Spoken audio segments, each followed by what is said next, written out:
but he has done enough work which we can call proto-installations. For instance, visual art is an art in space. The matrix is a space. Paintings, when we look at paintings, it's a two-dimensional space to be seen either on a wall or on table or something like that. A sculpture is again in space, but it is in a three-dimensional space. There is an aerial space around. Now, if there is another kind of visual art which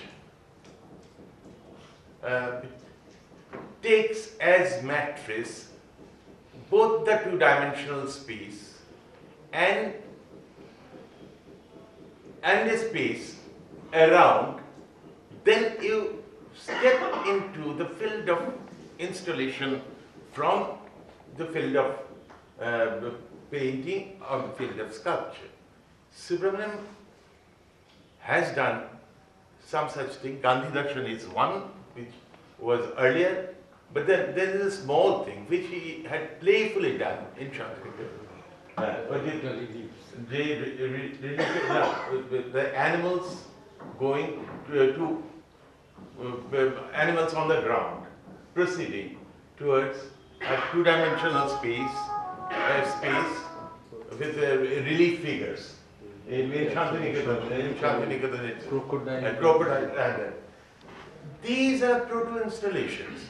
Actually, there is not much difference between these and some installations. Although, and these also, Gandhi Darshan has included several different types of materials, not one material. So this is the only footnote I wanted to add. One of the speaker highlights on the work that he did for the children. I think that's very important part of Manida. And also I personally feel there is a lot of influence of Paul Gauguin and Lautrec in his works. Gauguin in which works? The work just in back. And also I feel influence of primitive art, like Maya and Aztec.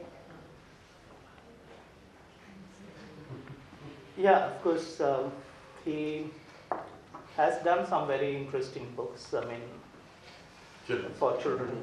And also I think they are not in the traditional sense of the word children's book. They are kind of books, I mean, of course there are children's books in that kind of category, that they are books to grow up with. I mean, of course there are great books in Bengali language, which are books that people grow up with. They start when they are 3 or so, and then I think they keep going back to it again and again over, I mean, and probably even enjoy it more as they grow up. And a lot of that work he did is of this kind for children's book. They are there, I mean, children probably, I sometimes thought that I had my doubts, and he also said, I'm not really writing for directly kind of thing. But then when my son was very young, I showed him some of these things. And interestingly, I mean, there was a book called The Zoo, and he uses just, I mean, the white of the paper, the brown paper, which he uses partly to cut and paste, and it's collage more or less, and black. But with these 3 colors, from page to page, the sense of illuminations, light, etc. was shifting within the, I mean, enclosures of different animals and things like that. And I found that my son responded to it, and he said, oh, this is happening.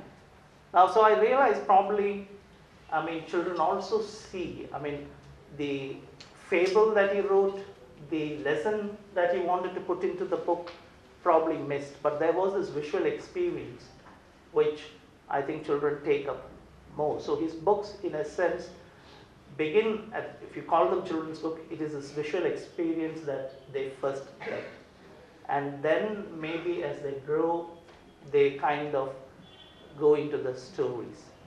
And they go into the meaning of the stories a little later, like whether it is the story about, brothers fighting brothers, using the biblical kind of analogy of Cain, and which was more about our political kind of scene at that point of time when he did that, or about the talking heads.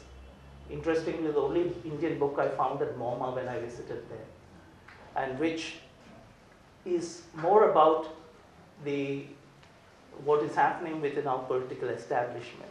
So I don't think that is something that children per se at that level will be going into the nuances, but then there is so much of this visual animation and life in them, which is, I think, what the children take. And then as they grow up, they probably also enter into the nuances of the message that they try to communicate. So he's that kind of a writer for children.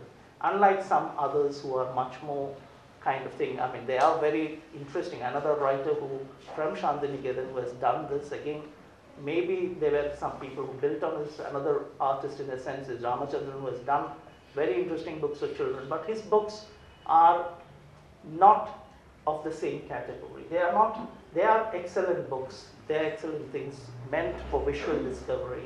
But I think they are also books that are addressed towards children in some sense, a little more than Manida. So Manida is not someone writing specially for children, but he's doing something, putting something into the world, which they may have to keep looking at later. So it's like enticing them into a world, but maybe it will unfurl itself much more as they grow up. And I think there is a wonderful tradition of such literature here, which we keep marveling at as we grow, and we simply think how simple and how more thoughtful these things are. And this, I think, is what he also does in a way.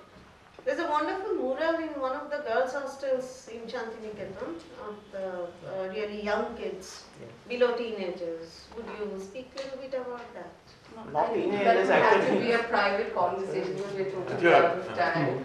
And thank you so much. I'm sorry, it's just that we run and it becomes a domino effect. Yeah. So thank you, Mrs. Siva Kumar, Ranjan Rai, and Jogenda, for a very illuminating discussion on the depth and the simplicity that defines Mani Subramanyan's work.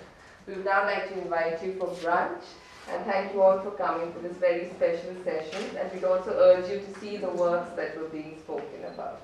Thank you very much. Thank you so much, Mrs. Banerjee, for hosting such a wonderful event.